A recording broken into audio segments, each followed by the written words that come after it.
আসসালামু আলাইকুম বন্ধুরা, নতুন আরেকটি রেসিপি নিয়ে আপনাদের সাথে হাজির হয়ে গেলাম।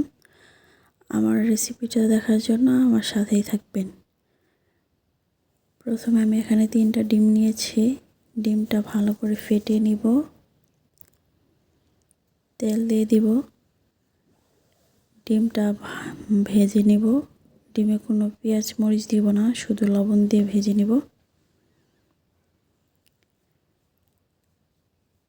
ডিমটা ভাজা হয়ে গেছে,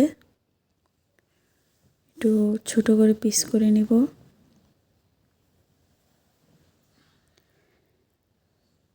পিস করা হয়ে গেছে, এবার উঠিয়ে নিব।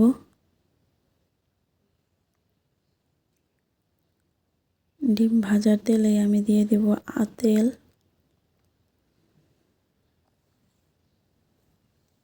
দিয়ে দিলাম পেঁয়াজ কুচি।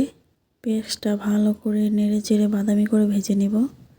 দিয়ে দেব বাটা মশলা, জিরা বাটা, রসুন বাটা, আদা বাটা, গরম মশলা বাটা দিয়ে ভালো করে নেড়ে চেড়ে একটু ভেজে নিব। ভাজা হয়ে গেছে, অল্প পানি দিয়ে দিব।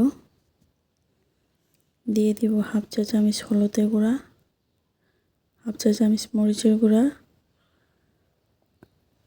হাফ চা চামচ লবণ দিয়ে ভালো করে নেড়ে চেড়ে দিব। মশলা ভালো করে কষিয়ে নিব। দিয়ে দিলাম কয়েকটা কাঁচামরিচ কুচি, একটা টমেটো কুচি দিয়ে ভালো করে নেড়ে চেড়ে মশলাগুলো সুন্দর করে কষিয়ে নিব। মশলাগুলো কষানো হয়ে গেছে, নেড়ে চেড়ে এবার ডিমগুলো দিয়ে দিব। এভাবে ডিম রান্না করলে কিন্তু অনেক মজা হয় খেতে। আপনারাও ট্রাই করবেন, আশা করি ভিডিওটা ভালো লাগবে। আমি অল্প পানি দিয়ে দিলাম, দিয়ে ভালো করে নেড়ে চেড়ে একটু রান্না করে নিব, ঝোলটা শুকিয়ে নিব। ডিমটা প্রায় হয়ে গেছে, ঝোলটা একদম শুকিয়ে নিব।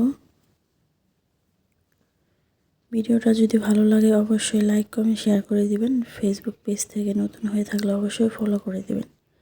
ইউটিউব চ্যানেল থেকে দেখে থাকলে অবশ্যই সাবস্ক্রাইব করে দিবেন।